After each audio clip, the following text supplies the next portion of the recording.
Doctor नरूडा, जिन्होंने अपने book fifth interview में ये जानकारी दी कि किस तरीके से जो डार्क एनर्जी है उसने अपने बेनिफिट के लिए धर्म की स्थापना की। डॉक्टर नरूडा ये उनका असली नाम नहीं है, वो भी एक नासा के ही वैज्ञानिक थे, लेकिन उन्होंने अपनी आइडेंटिटी को छुपाते हुए ये जानकारी हमारे साथ शेयर करी। और जो जानकारी डॉक्टर नरूडा द्वारा शेयर की गई, एक तरह से रा की जानकारी उसका अगला भाग जैसे है। जैसे कि डॉक्टर नरूडा कहते हैं कि इस धरती पर जो धर्म की स्थापना हुई वो डार्क फोर्स ने इसलिए करी ताकि वो खुद को भगवान रूप में प्रस्तुत कर सके और अपना जो उसकी विभाजन की थ्योरी है, सब कुछ भुलाने की और विभाजन की थ्योरी है, उस पर काम कर सके। अब हुआ क्या? अब थोड़ा सा ध्यान दीजिए। हर धर्म मतलब हर धर्म क्या कहता है? हम सुपीरियर, हम सुपीरियर, हम सुपीरियर। जब हम ये कहते हैं कि हम सुपीरियर हैं, तो एक तरह से हम दूसरे से अपने आप को अलग बता रहे हैं, बड़ा बता रहे हैं। तो ये विभाजन है, दो ड्युअलिटी है। इसके अलावा अगर हर धर्म पे ध्यान दिया जाए तो आप ये पाएंगे कि हर धर्म ये कह रहा है कि इंतजार कीजिए, प्रभु आएंगे, इंतजार कीजिए। जैसे कहा जाता है कि कलगी प्रभु आएंगे, इस्लाम में कहा जाता है कि नबी आएंगे, जीसस क्राइस्ट आएंगे। अलग अलग तरीके से भगवान का इंतजार कीजिए, वो आएंगे। ये बात लगभग हर धर्म में कही जाती है। थोड़ा सा यहाँ पे हिंदू धर्म अलग है, क्योंकि वो ये कहता है कि कण कण में भगवान है और आप में भी ईश्वर है। यदि इस चीज को छोड़ दिया जाए तो बाकी कहीं पर भी ये चीज नहीं एक्सप्लेन की गई है, बल्कि हर धर्म एक तरह से आपको दबाने और डराने का काम कर रहा है। और क्यों नहीं करेगा? क्योंकि इसकी तो स्थापना ही इसलिए हुई थी कि आप सब कुछ भूले रहें, अपनी ताकत को, अपने को कमजोर माने रहें, अपनी ताकत से रूबरू ना हो पाए। आगे डॉक्टर नरूडा कहते हैं कि आने वाले वक्त में जो ये डार्क फोर्स है, ये भगवान को भी प्रोजेक्ट करेगी। यानी आपके सामने भगवान आएंगे और वो चमत्कार दिखाएंगे। और जब ये चमत्कार होगा, क्योंकि ये एक तरह से डार्क फोर्स, क्योंकि वो भी डरी हुई है, उसे भी पता है कि उसकी नींव हिल रही है, लोग जाग रहे हैं, तो वो अपना आखिरी हथकंडा जो है, मतलब अब आखिरी जो हथियार है उसका इस्तेमाल करेगी।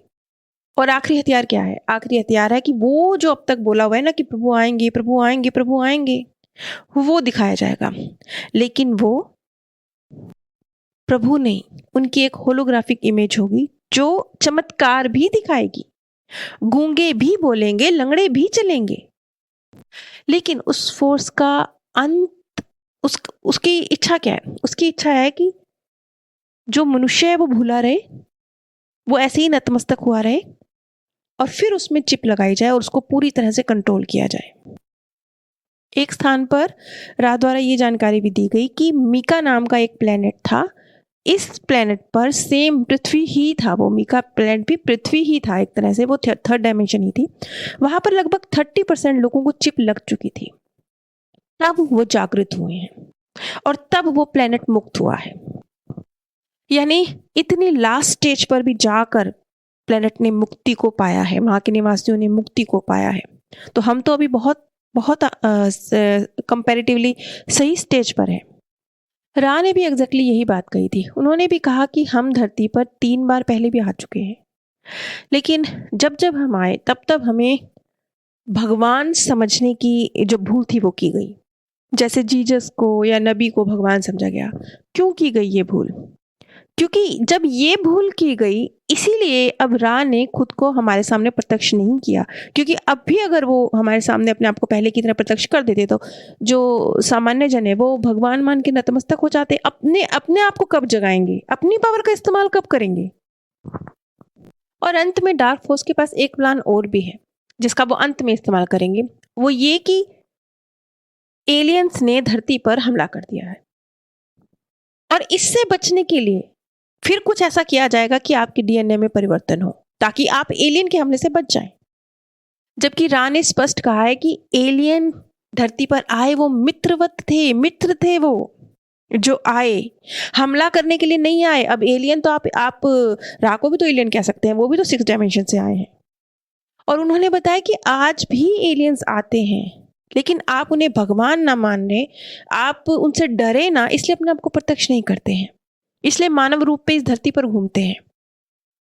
वो बहुत कुछ इस धरती का वायुमंडल में परिवर्तन के लिए कर भी रहे हैं। अब जैसे स्टार सीड है, ये क्या है? ये एलियन है ना, या रा है, इन्हें क्या कहेंगे? ये एलियन है ना। लेकिन ये सब मदद करने के लिए आए हैं ना, मित्र है ना हमारे।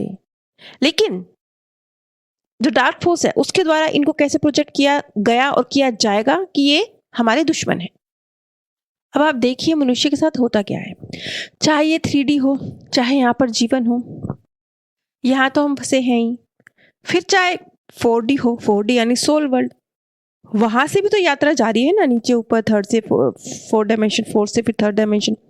लेकिन अब जब हम 5D में जाएंगे तो थर्ड वाले भी जाएंगे और फोर्थ वाले भी जाएंगे, क्योंकि ये जागने का प्रोसेस दोनों जगह जारी है। वैसे अब आप इस बात पर ध्यान दीजिए, आज के समय पर क्या होता है। आज के समय पर आप ध्यान देंगे कि जो भी लोग जो इस तरह का दावा करते हैं कि ये वाला पत्थर पहन लीजिए, ये वाली माला पहन लीजिए, ये वाला मंत्र बोल दीजिए, ये वाला ये काम कर दीजिए, तो आपके काम बन जाएंगे। ये लोग एक्चुअल में आपको आपकी पावर से दूरी तो करते हैं, आपको यही तो समझाते हैं कि आपसे ज्यादा पावर तो उस अंगूठी में है जो आपने पहनी है।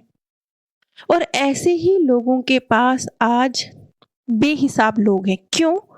2 वजह से। एक तो वो अपनी पावर भूल चुके हैं, उन्हें पता ही नहीं कि इस अंगूठी से पावरफुल तो आप हैं। और दूसरा क्यों? दूसरा लालच। क्योंकि हम इंसान हर चीज चाहते हैं कि ज्यादा मेहनत ना करनी पड़े और हमारे काम बन जाए, हमारे पास चीज आ जाए, हमें कुछ ना करना पड़े। तो जब आपसे ये कहा जाता है कि आपकी नौकरी लग जाएगी, ये अंगूठी पहन लीजिए, आपकी शादी हो जाएगी, ये माला पहन लीजिए, आपको बड़ा आसान लगता है। आप कहते हैं वाह, कुछ करने की जरूरत नहीं, अपने अंदर कोई इंप्रूवमेंट नहीं करना, अपने तरक्की पर, अपनी आंतरिक उन्नति पर, अपने स्वभाव पर, अपने जीवन पर कोई ध्यान देने की जरूरत नहीं है, सिर्फ अंगूठी तो पहननी है, आसान काम है, शादी हो जाएगी। तो ये सारी चीजें एक्चुअली में क्या है? ये सारी चीजें आपको आपकी ताकत से दूर ही तो कर रही हैं। क्या कभी कहीं आपसे कोई ये कहता है कि ईश्वर आप ही हैं? आप ही जो मन वचन कर्म से क्रिएट कर रहे हैं, आपकी दुनिया आप ही की रचना है, कोई नहीं कहता ना।